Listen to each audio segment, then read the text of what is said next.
Baik adik-adik, kita lanjut pada pembahasan judul baru ya, fungsi dan kedudukan bahasa Indonesia. Nah, dalam judul utama ini ada dua topik utamanya. Kita akan bahas tentang fungsi dan kedudukan bahasa Indonesia sebagai bahasa nasional dan fungsi dan kedudukan bahasa Indonesia sebagai bahasa negara. Jadi ikuti terus video ini sampai selesai dan tolong disimak dengan baik tanpa dilompat-lompat ya, atau tanpa di skip-skip gitu. Jangan mendengarkan hanya sepotong saja, tapi disimak dari awal sampai akhir, karena setiap perkataan yang saya sampaikan, setiap penjelasan yang saya sampaikan ini saling berhubungan dan bermakna begitu. Oke adik-adik, fungsi dan kedudukan bahasa Indonesia sebagai bahasa nasional itu, bahasa Indonesia ini adik-adik merupakan bahasa yang terpenting di seluruh kawasan Nusantara. Ya, kamu sendiri tahu bahwa bahasa Indonesia adalah bahasa yang semua kalangan wajib tahu, ya, wajib paham tentang bahasa Indonesia. Nah, pentingnya bahasa Indonesia ini tidak terlepas dari Ikrar Sumpah Pemuda yang dilaksanakan pada 28 Oktober 1928. Nah, adik-adik, terlaksananya Sumpah Pemuda tersebut merupakan puncak persatuan pemuda Indonesia. Nah, selain itu, bahasa Indonesia juga sudah tersebar di seluruh wilayah Nusantara. Artinya begini, jumlah penutur bahasa Indonesia saat itu sangat banyak, hingga di sekolah-sekolah di seluruh wilayah Nusantara. Nah, pada saat itu menggunakan bahasa Indonesia sebagai bahasa pengantar. Itulah sebabnya bahasa Indonesia mendapat kedudukan sebagai bahasa nasional. Nah, dalam kedudukannya sebagai bahasa nasional nih adik-adik, bahasa Indonesia ini memiliki 4 fungsi utama.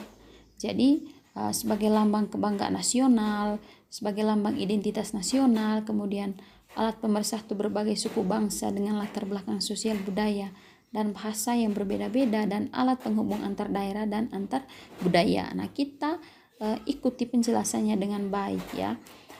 Fungsi dan kedudukan bahasa Indonesia sebagai bahasa nasional, yang pertama itu sebagai lambang kebanggaan nasional. Adik-adik di rumah, kita sendiri tahu bahwa lambang kebanggaan nasional kita adalah bahasa Indonesia. Sebagai lambang kebanggaan nasional, bahasa Indonesia itu mencerminkan nilai-nilai sosial budaya bangsa kita, bangsa Indonesia. Selain itu, dengan adanya bahasa Indonesia ini menunjukkan kepada negara lain bahwa bangsa Indonesia bukanlah bangsa yang egois dalam menentukan bahasa persatuan. Artinya bagaimana? Nah, artinya bahwa bahasa Indonesia itu dijadikan pemersatu bagi keragaman yang terdapat di Indonesia. Nah, itu dia. Bahasa Indonesia ini dijadikan bahasa pemersatu. Misalnya begini, kita orang Manggarai, Nusa Tenggara Timur, pergi keluar daerah, misalnya pergi ke Pulau Jawa. Tidak mungkin sampai di sana kamu berbicara dengan orang Jawa itu menggunakan bahasa daerah Manggarai, tidak mungkin kan? Tetapi karena semua warga negara Indonesia belajar bahasa Indonesia, maka kita bisa berbahasa Indonesia dengan orang luar pulau, misalnya bertemu dengan orang-orang dari Pulau Jawa. Misalnya kita ke Jawa, nah kita bertemu orang di sana, kita berbicara dan berkomunikasi serta beradaptasi dengan mereka menggunakan bahasa Indonesia. Itulah sebabnya mengapa bahasa Indonesia ini sebagai bahasa pemersatu. Begitu. Jadi kita harus bangga dengan itu, bahwa kita memiliki bahasa persatuan. Oleh karena itu kita wajib belajar bahasa Indonesia. Itulah sebabnya kita belajar bahasa Indonesia malah mulai dari TK, SD, SMP, SMA sampai pada perguruan tinggi ya. Kita berusaha untuk selalu menguasai bahasa Indonesia. Begitu. Nah, adik-adik, melalui penggunaan bahasa Indonesia, kita telah menyatakan harga diri nilai-nilai budaya yang dijadikan pegangan hidup kita. Oleh karena itu, kita wajib menjaga dan mengembangkan bahasa Indonesia. Itulah mengapa kita belajar bahasa Indonesia ini sampai pada perguruan tinggi. Bahkan ini menjadi mata kuliah utama ya. Mata kuliah utama kita itu bahasa Indonesia. Itu dia penjelasan tentang lambang kebanggaan nasional. Lalu yang kedua, adik-adik, lambang identitas nasional. Nah, sebagai lambang identitas nasional nih adik-adik, keberadaan bahasa Indonesia tentu sangat membantu kita dalam berkomunikasi di mana saja dan dengan siapa saja di seluruh wilayah Indonesia. Nah, seperti yang saya jelaskan tadi, kalau kita menggunakan bahasa Indonesia di tempat lain yang notabene-nya bukan tempat kita, bukan tempat tinggal kita, artinya di situ ada banyak orang baru, atau keluar negeri saja. Nah, di sana misalkan kita sedang berbicara menggunakan bahasa Indonesia dan kita bertemu dengan orang Indonesia. Di sanalah kita menunjukkan identitas kita bahwa kita adalah orang Indonesia. Sekarang saya berikan satu contoh ilustrasi ya. Seorang warga negara Indonesia jalan-jalan ke luar negeri. Nah, dalam perjalanan misalkan di pesawat nih, dia tidak mengetahui apakah dia memiliki teman yang sama-sama berasal dari Indonesia. Tidak disadarinya, dua orang warga negara Indonesia berada tepat di depannya. Lalu dia mendengar mereka bercakap-cakap dalam bahasa Indonesia dengan lancar. Saat dia mendengar percakapan mereka, dia bisa mengetahui bahwa bahwa terdapat orang lain selain dirinya yang dari Indonesia. Itulah itulah yang menyatakan bahwa bahasa Indonesia adalah lambang identitas nasional kita. Bahasa Indonesia adalah identitas kita, teman-temannya. Bahasa Indonesia itu adalah hal yang bisa membuat kita diketahui oleh orang lain bahwa orang ini berasal dari Indonesia, begitu. Nah, fungsi berikutnya adalah sebagai alat pemersatu berbagai suku bangsa dengan latar belakang sosial, budaya, dan bahasa yang berbeda-beda. Ya, jangankan kita omong tentang orang Jawa atau Pulau Jawa sekarang, kita omong tentang pulau kita ya di Flores ini. Nah, kalau misalkan kita orang Manggarai ini bertemu dengan orang Bajawa, kan mereka memiliki bahasanya sendiri. Orang Ende memiliki bahasanya sendiri. Orang Sumba memiliki bahasanya sendiri. Orang Kupang juga memiliki bahasanya sendiri. Nah, alat pemersatu kita supaya kita nyambung saat omong itu, supaya kita itu beradaptasi dengan budaya mereka itu, kita tidak menggunakan bahasa daerah kita masing-masing, teman-teman. Nanti kita tidak nyambung. Misalnya saja kamu itu pacar dengan orang Bajawa, masa kamu minta kenalan pakai bahasa daerah Manggarai? Kan tidak nyambung nantinya. Yang pasti kamu berbicara, berkenalan menggunakan bahasa Indonesia. Itulah mengapa fungsi salah satunya bahasa Indonesia itu adalah sebagai pemersatu berbagai suku bangsa dengan latar belakang sosial, budaya, serta bahasa yang berbeda-beda. Karena setiap daerah di Indonesia itu memiliki bahasa daerahnya masing-masing. Supaya nyambung saat kita saling ngobrol, saat kita saling berbicara, maka perlu menggunakan bahasa Indonesia. Itulah sebabnya kita belajar bahasa Indonesia. Nah, itu fungsi yang ketiga ya, penjelasan dari fungsi yang ketiga. Sekarang fungsi yang keempat, alat penghubung antar daerah dan antar budaya.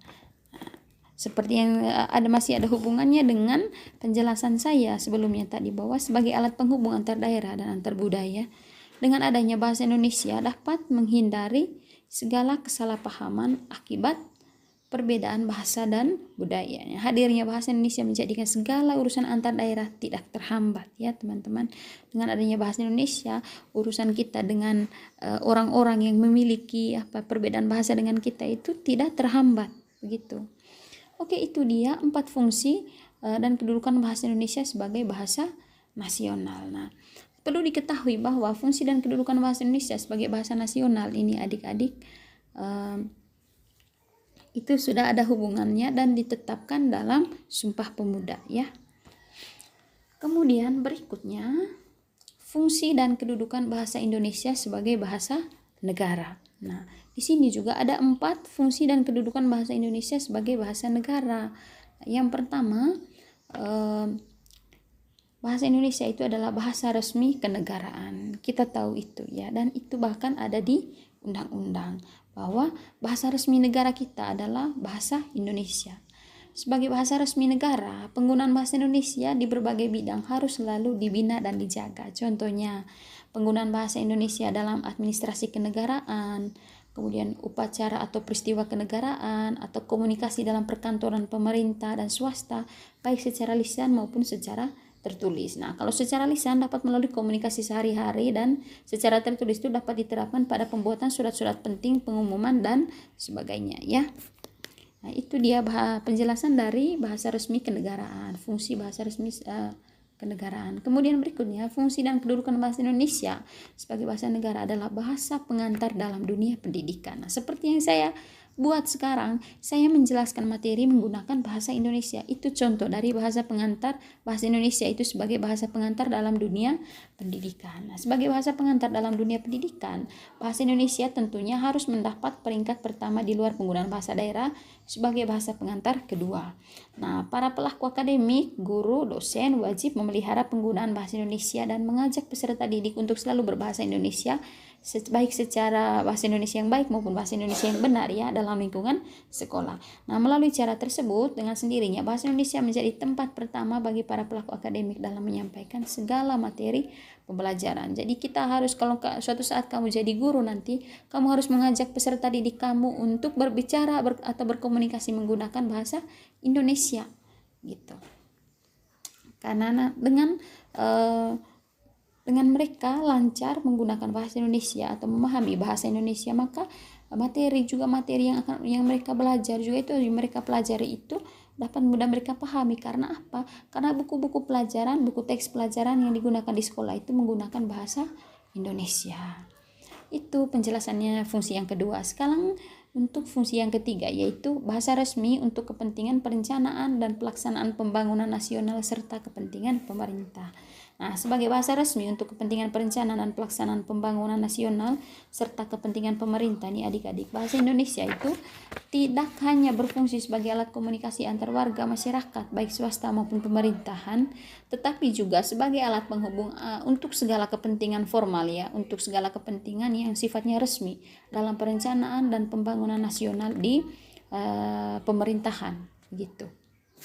Lalu fungsi yang keempat itu sebagai alat pengembangan kebudayaan, ilmu pengetahuan dan teknologi. Nah, bahasa Indonesia ini sebagai alat pengembangan kebudayaan dan iptek ya, sebagai alat pengembangan kebudayaan, ilmu pengetahuan dan teknologi. Bahasa Indonesia lah satu-satunya media yang dapat mengembangkan kebudayaan. Misalnya begini, membahas tentang tarian Cacimanggarai tentunya dijelaskan menggunakan bahasa Indonesia ya, agar dapat dipahami masyarakat di seluruh Nusantara. Nah, selain itu, contoh lainnya adalah saat kita perhatikan petunjuk penggunaan alat-alat elektronik seperti ponsel, laptop dan sebagainya, itu selalu menggunakan bahasa Indonesia. Contoh tersebut sudah menggambarkan pemanfaatan bahasa Indonesia dalam bidang pengembangan pengetahuan dan teknologi. Ya, baik adik-adik, itu dia pembahasan tentang materi mengenai fungsi dan kedudukan bahasa Indonesia. Saya akan memberikan tugas tentang materi-materi dalam minggu ini, jadi kalian diharapkan untuk menyimaknya dengan baik. Sampai bertemu pada video kita selanjutnya ya.